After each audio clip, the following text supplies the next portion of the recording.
This deal has triggered people. I didn't think it would. I couldn't believe it was possible when I started reading it. It must be rage bait. Has to be. Fundamentally has to be. There is no way that Christian Norgaard to Arsenal for £9 million as a backup signing to Zubimendi and Rice as the replacement for Jorginho.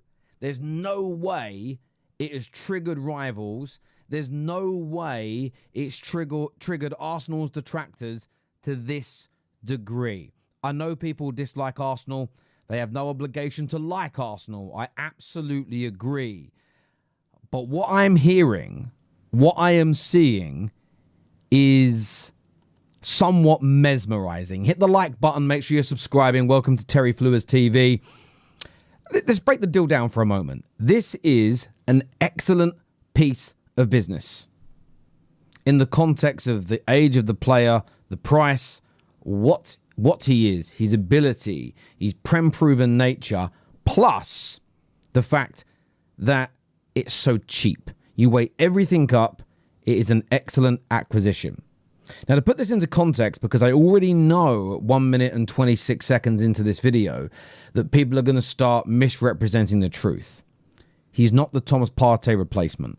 This is well documented on Arsenal.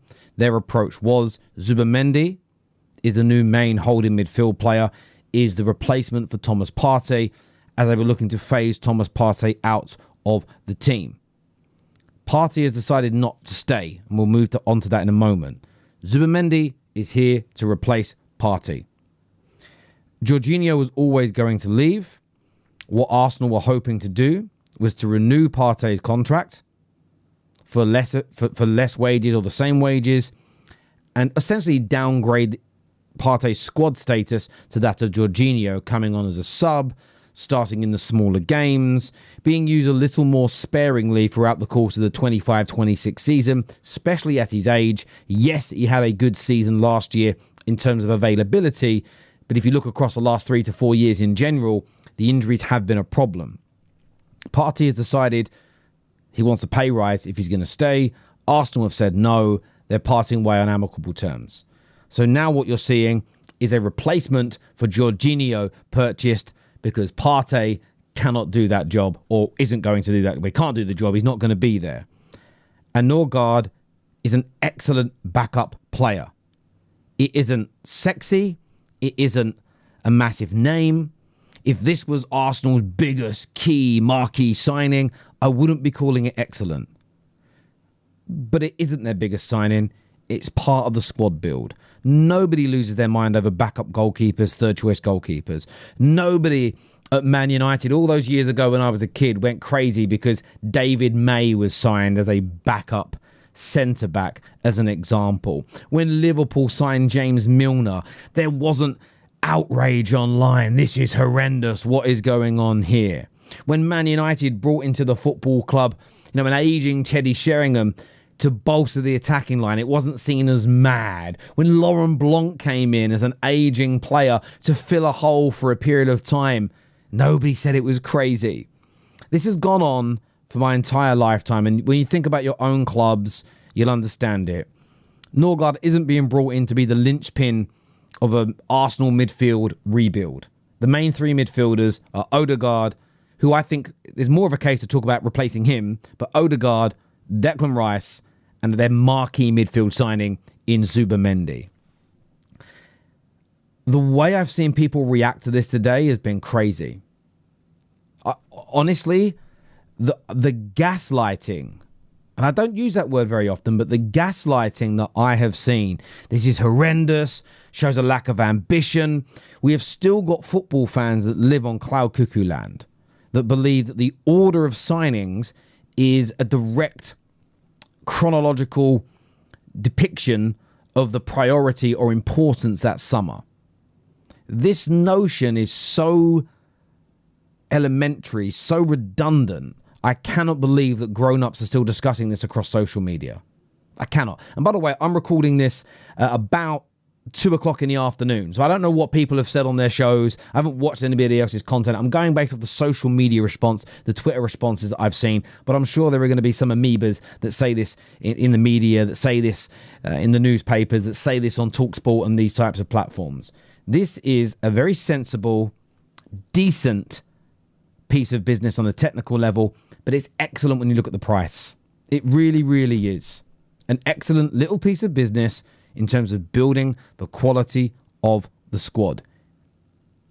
Jorginho going, Partey leaving, Zubamendi's an amazing signing, and Nørgaard is good. This man progresses the ball well. He's got a good ability at breaking up play. Physicality, it exists. A lot of people don't like the phrase Prem proven, and I don't think every player you sign should be from the Premier League, i.e. I praised Liverpool getting Wirtz, I've praised Man City getting Shirky, but equally, they've both also gone for Prem-proven players this summer as well. It's about getting that mixture. Real Madrid, Barcelona, Bayern Munich, AC Milan and Juve in their pomp have all done the same thing. You still try your best to buy the best available talent in the league you're in, and you bring in some imported players as well. I don't suddenly know why this is changing. The only thing that stands out is that when it comes to Arsenal, when it comes to the decisions they make, it just becomes a spaghetti slinging contest. I'm going to say everything's crap, and I'm going to say everything's crap. By process of elimination, there's going to be a few things that end up being crap, and I can say, look at me, I'm Nostradamus, I got this correct. Just like the signing of the backup goalkeeper, this for me is getting a massive overreaction, a huge sort of fanfare of negativity that it just shouldn't. And I think what's really encouraging here is that this is a deal that's also been going on behind the scenes that nobody was too aware. I've seen a few loose links to this. It hasn't come completely out of the blue. But it should also answer a question that I saw some Arsenal fans have. Can we work on more deals than once? And I've seen a lot of Arsenal fans come onto my shows and say, Terry, can we work on more than one deal at once? Do you think my club Arsenal can do it? And I said, I think you can. And this proves that you're working on multiple deals. You're negotiating the striker situation. You're having conversations when it comes to centre-backs. You missed out on Howson, but you've gone on to other targets.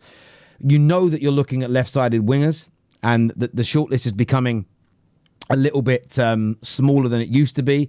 But, of course, there's still players on that list like Rodrigo. And now you've gone and signed Thomas Partey's replacement. By the way, and that, well, I say announced, you're going to get the announcement soon. That all came before it was officially confirmed that Partey was leaving. So you've got your ducks in a row. This takes away any panic for the next few weeks of what we're going to do, who we're going to have. There's still the chance, by the way, another young midfield player with a future comes in. And there's a Seville player whose name now eludes me, so I apologise, who reportedly is very, very good. But Arsenal fans were worried that, he might not have the experience yet.